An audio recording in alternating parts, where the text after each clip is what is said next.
The hugging's too much. It continues to be too much. Today we're looking at Creep. This is going to be a good day. This is a found footage gem, even for people who don't really care about found footage that much. It's a good movie. I also want to think of this as a practice session for those of us who may have very kind but naive souls and have very poor boundaries. Poor boundaries of empathy can sometimes lead to us ignoring red flags. Hopefully nowhere near as bad as Aaron. Bless his heart. I don't want to victim blame, but I will say that Aaron can make it a little tough sometimes. Good thing he's fictional. This big, beautiful, naive man has a very kind heart. He's kind of vulnerable because of his financial strain. He made some choices that didn't help the situation, but ultimately, the blame for all of this and the outcome falls on Josef. Stay to the end to hear my assessment of Josef and also the reasons why Aaron may have made the decisions that he did. I tried to look at this from Aaron's perspective as a very big white dude who arguably has a little less to be physically afraid of. We begin with Aaron, who needs money and as a result responds to an ad to get $1,000 a day to film. First mistake. Desperate times. So no questions asked. He rolls up on this remote house and goes to knock on the door, calls the person, isn't getting any responses. He notices an axe that's on display and states, "It'd be smarter if I wait in the car." Yeah, good decision. So Aaron is capable of making good decisions. Enter Josef, who jump scares Aaron by showing up the window, which seems like it could have been accidental, but you'll see this is kind of his thing. Dude would get punched real quick doing that shit. I mean, the first couple times, okay, fine, you think you're funny, then we're done. My nervous system can't handle that. Josef mentions to Aaron that he has a nice, kind face. Yeah. You have a really nice, kind face. Okay. There's a lot of hugging. Too much hugging. Like, dude, you don't know me, don't touch me. Anyway, they head up into the house, and while they're going up the stairs, Josef states that he never gets used to the stairs. Because, spoiler, this isn't his house.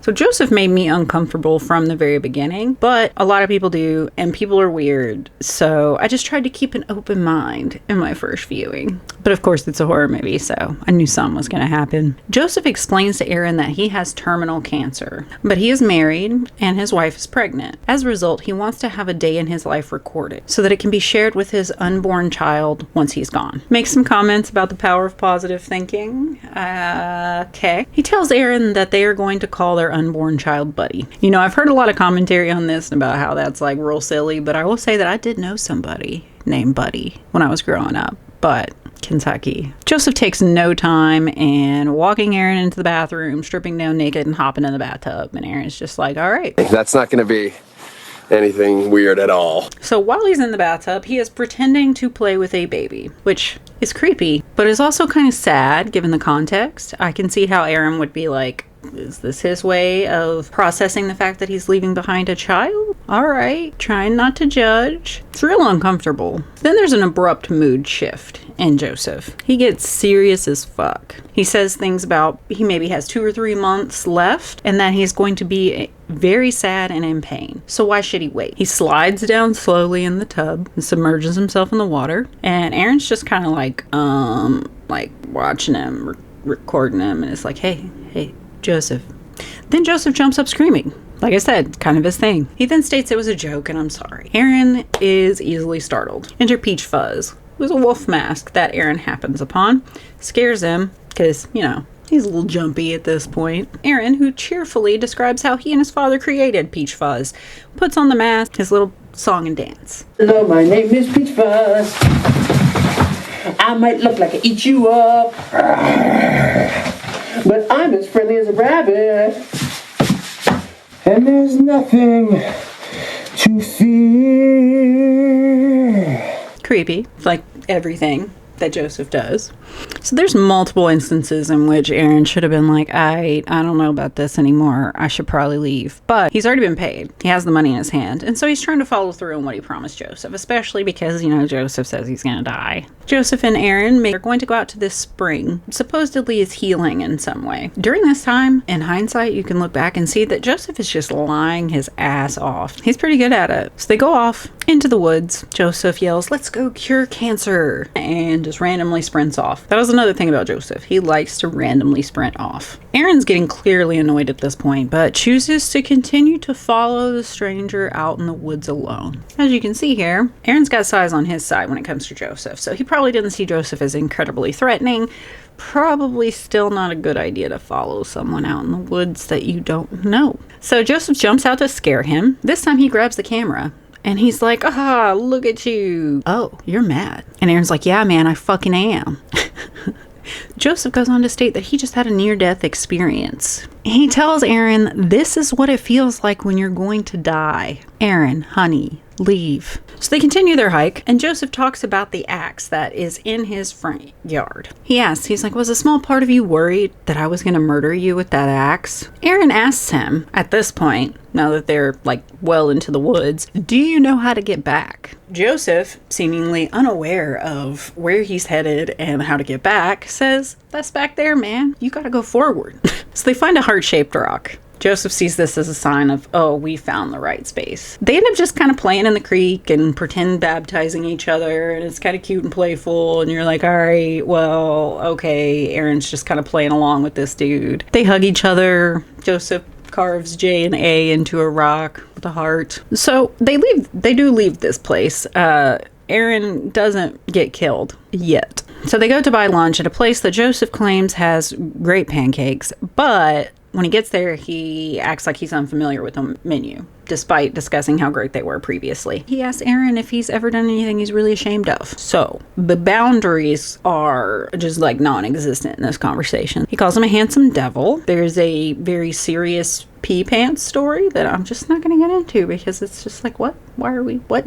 I have a lot of questions about it, but I'm just going to leave it. Josef takes his turn to talk about what he's ashamed of, breaks out his phone, and shows Aaron that he was taking pictures of him when he came up to the house and was looking for him. He claims that it was for safety, wanted to get to know him, to know what he was into. I'm like, all right, well, it's creepy, but also, I mean, I don't know. He said, if I got to know you before you got to know me, I thought that that would be safe. He's very apologetic about this. Aaron states this is a little weird. No kidding. So they head back. And at this point, it's dark. So while they're going up the stairs, Aaron decides that this is the time to dip out. Josef is like, oh, well, I was going to pour you a whiskey. Now, I want to reiterate that Aaron was paid for his time right up front. He has no reason to stick around at this point. But he stayed out of sympathy and social niceties. Get you in trouble sometimes. Be mean. Say no. Leave. Learn from Aaron. So he's just like, one drink. Boundary pushing. Gets up there, jumps out, scares him again. I don't know how Aaron didn't punch him. While they're hanging out, Josef asks him about money problems because very clearly if someone is going to spend a day with a complete stranger for $1,000, they probably have some issues with money. He says he wants to give him some money. He's picking up on the fact that he's uncomfortable, and he's like, why are you so uncomfortable? So things get dark. Josef says he has something he needs to get off of his chest. He asks Aaron to turn off the camera, which Aaron does, sort of. He leaves the audio on. Josef talks about a time when he found some unpleasant stuff on his computer that his wife was viewing. A lot of pornography with non-human participants. He then says he went down to a 99-cent store and bought the mask that is Peach Fuzz. Outright lied about the origin of Peach Fuzz. Also, I don't know what 99-cent store he got that mask from because that's a pretty high quality mask. But so he admits to breaking into his own home and sleeping with his wife, who doesn't know it's him. It was icky. Then Josef states that he comes home the following day and asks his wife how her night was. And she said it was fine. And then there wasn't any more of that pornography showing up in their computer anymore. If Aaron wasn't going to leave before now, he absolutely is done now. Like, your sign was a long time ago, dude. But, all right, at least you were like, okay, there's a line that's crossed. What a transition. So Aaron turns on the camera, decides he's leaving, but can't find his keys. Josef says, did I freak you out? Why the hurry? So he can't find his keys, and Josef is all like, oh, we'll stay, and the house will be flooded with light tomorrow, and we'll look for him. So Aaron stays and ends up slipping some Benadryl in Josef's drink, which, you know, not cool, but I guess if you feel like your safety may be in question and you need to get away from this person, all right? But, I mean, Aaron could take Josef. Anyway, so Josef passes out and he goes to search him for the keys. Joseph's phone rings. Instead of silencing it or, whatever someone else might have done in that situation to prevent Joseph from waking up, he answers the phone, goes into the bathroom. On the other end of the phone is Angela, who Joseph has said is his wife. Aaron says, your husband hired me. Angela's kind of like, where are you? Tells him he needs to leave right now, that he needs to exit the house. Am I in danger? Angela responds with, my brother has problems. And then the call drops. So he grabs a camera, runs out, and Joseph is gone. He's not laying where he was when he was passed out. He goes outside, finds Joseph, who appears with a very different demeanor, and that really serious demeanor like he had before. He's just standing there and he's like, death is coming. I don't want to die. I love you. Starts crying very dramatically. Aaron's like, nah, man, cut the bullshit. I know you have problems. I just want to help. And Joseph shifts again and sprints off. He runs away aggressively. He's like, gone. Then Aaron goes towards the front door. He has the camera. And one thing about this is that you have a limitation in your field of view throughout the movie, which I think does make it a little unnerving. Because you can only see what is being shown to you, but there's very clearly many vantage points in which Joseph could pop out. And we know that Joseph is all about the jump scares. He goes towards the front door, and there's Joseph wearing peach fuzz, standing against the door. Stop. Stop it. Stop it. Stop it. Stop it! I don't know what happened, but we're not done. This is just the first half of the movie. So the video picks back up with Joseph struggling to pull some large trash bags up a hill. He has a shovel and he starts digging a hole. So we could assume that maybe Aaron didn't make it out. And then that's Joseph burying his body and recording it. We break away and learn that it's a recorded DVD that Aaron is actually watching and recording as he watches it. Joseph knows his address. At this point, he should have called police. Again, like he should have called when he left. He should have called and been like, hey, I had this weird guy. He's doing this thing to people. I just want to let you know in case something else happens. Cool. Now, it's not that Joseph did anything that probably could have gotten him arrested. He was just like lying and being weird. I know that police aren't always super helpful, but there's steps that could have been taken. So then he should have called the police again and been like, dude knows my address and is sending me like threatening images of himself burying something heavy in the ground. Can you just take a look, see who this dude is? Police say no, whatever. At least you tried. So he throws this DVD away and proceeds to have some dreams. So he wakes up and talks about some of the dreams he's having about Joseph. Then we break to a scene where the doorbell rings and there's a brand new package sitting there. Aaron brings it in, opens it, and is recording himself opening it. There's a knife and a stuffed wolf and some more communications to the DVD. He plays it. In this DVD, Joseph is like, you drugged me. I get it. He talks to them about wolves killing things that they love, about some weird stuff, and tells Aaron that he needs to take a knife to the stuffed wolf and open it up. Aaron ends up tearing it open and finds a gift, which is a locket that has both of their pictures in it. You got a stalker, dude. Aaron ends up throwing everything away, including the locket. And this is when he was like, time to call the police. I'm glad you finally got there. Who, surprisingly, can't do anything. So there's some other creepy scenes. Aaron wakes up, hears a noise, is looking around, has the camera on, I guess, just for documentation purposes.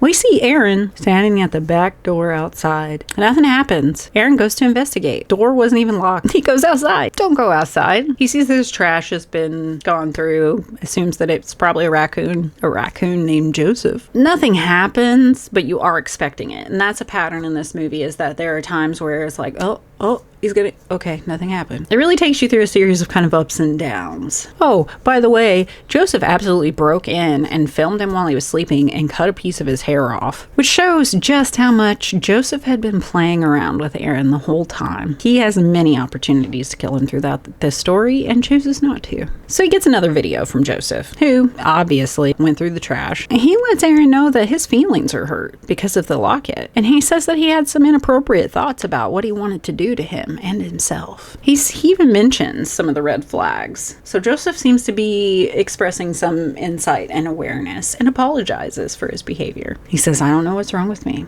I've always done this. Talks about his mental health struggles and that he's burned every bridge. And then tells Aaron, you don't have to be afraid of me at all. He says that he is a lonely and sad person, which convinces Aaron to go visit him one last time. Aaron, your big dumb heart. So the place that Joseph wants Aaron to visit him at is a very public setting. So, all right, fine. It's a park. Joseph states it's a public setting. There's no other people around in it, but it does look like they're could be some people around, and there's some houses in the distance. Aaron goes to the park, sets up a camera, and then just chills on a bench. Oh, but no worries. He's got 911 on speed dial. He looks around a little. There's a chainsaw in the distance, which makes you kind of hyper vigilant. It has to be pretty far away because there's no Joseph. And I mean, I guess he might feel a little safe. I don't know. Joseph creepily and slowly sneaks up behind Aaron, puts on the peach fuzz mask, and slowly pulls up the axe. Hesitates and takes Aaron out with the axe. Then we learn that we're actually watching this video along with Joseph, who was re-watching the video of the murder and recording while he was watching it. In his little monologue, he addresses Aaron and is like, why didn't you look behind you? He then says he knows why he didn't look behind him, because he has a kind heart and that no matter what, he truly believed that Joseph wouldn't hurt him. And Joseph says, this is why I will always love you, and says that he was his favorite of them all. Then we have a double jump scare that they're like, oh,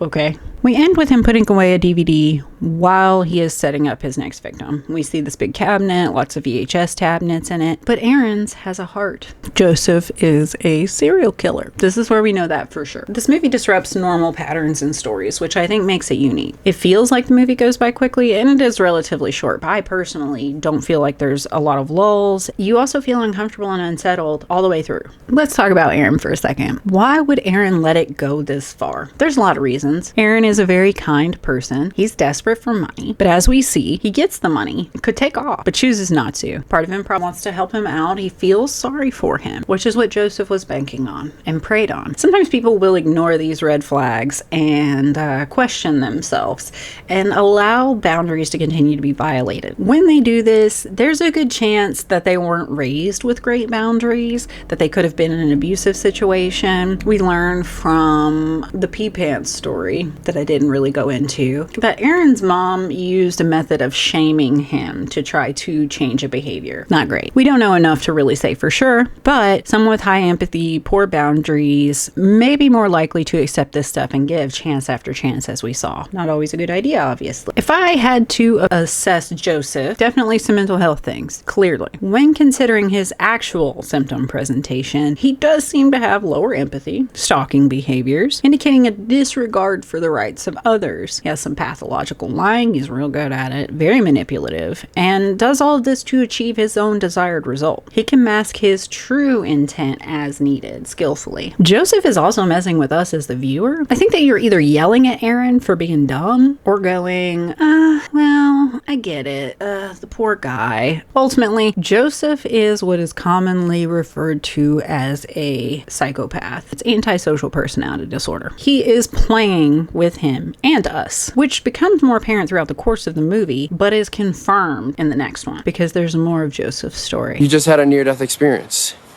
Yeah. That's what it feels like when you feel like you're gonna die.